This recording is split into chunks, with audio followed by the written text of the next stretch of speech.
This is the demonstration for the final project of EGR 226 lab.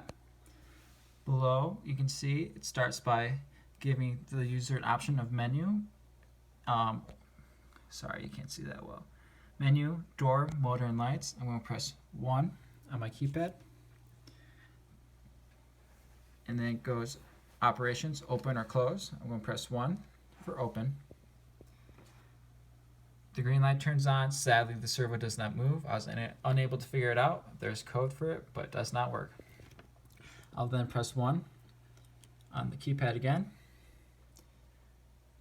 And then as I press close, 2 for close, the red LED will turn on, but the servo does not move. So after that, I'll go back to the main menu. I'm going to pick 2 for motor,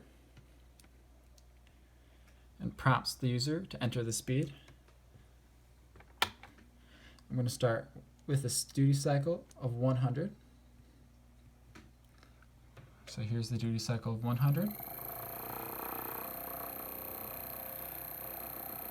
Now I'm going to enter a duty cycle of 90.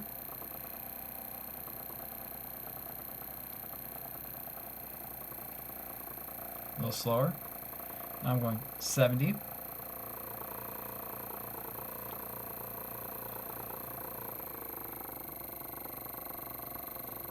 Slower. Now to 50. Now 35.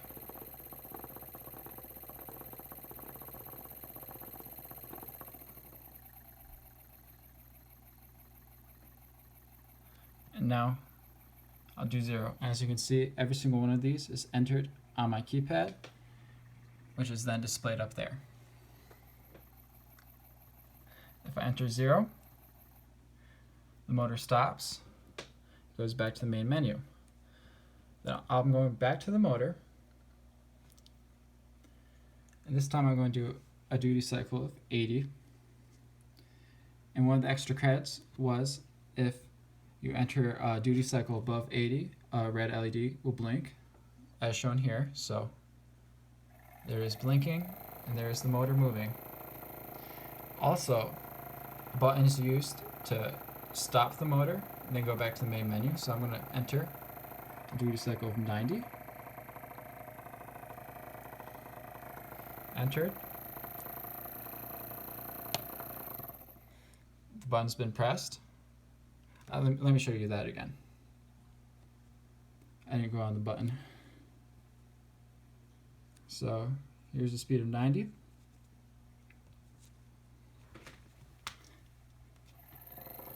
And the button being pressed. And then, as you can see, it goes back to the main menu. Now we'll go to lights. So if I press 3 on my keypad, it goes to light, and it gives 3 options: red, green, or blue. If I was to go to red, the red LED turns on, and then it asks the user for the LED brightness. The user can pick anything 1 through 10. So if I was to press 1, you can see it go a little less. Now I'm going to go to 5. A little brighter. 9. Brighter. If I go to 0, the button turns off, or the light turns off. It goes back to the menu. We'll go to lights again. This time we'll go to green. So press 2, and then it asks for brightness, and the green one turns on. And let's say the user enters 100. That value is too high. It only asks for 1 through 10. So if that is entered, value too high, max duty cycle of 10. So it doesn't change the value, the brightness of the light, and it still asks the user for a value. So if I were to go to 1, I'll get dimmer. If I were to go 8, it gets brighter. If I just enter 0, turns off and goes back to the main menu. I'm going lights one more time. This time I'll demonstrate the button. So then I go to blue. And the blue light turns on. Here it is with the duty cycle of 1, duty cycle of 3, duty cycle of 6, duty cycle of 10, then a duty cycle of 5, and then I'm also going to use a push button to turn off and on the LEDs.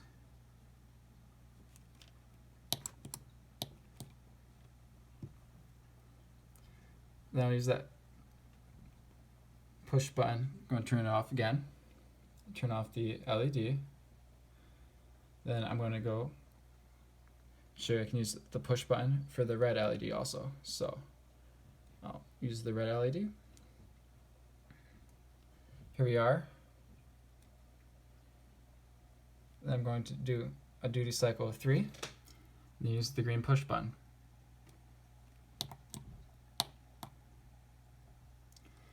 And it still allows the user to enter the brightness. So the push button has been used. Still, if I want to go change the brightness, I can make it brighter. If I was to enter 0, it goes back to the main menu. It was not demonstrated earlier, but if I want to go to the motor, and let's say I want to enter a speed of 80, here we are, speed of 80, there our motor goes. But let's say if I put a duty cycle of 150 in, whoops, I actually entered 15. So if I was to go back up to 80, here's our motor motor moving. If I was to do 150,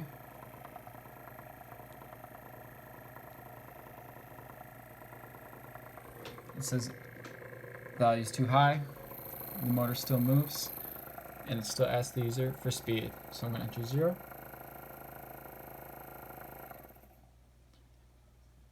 And it ends. So that's everything.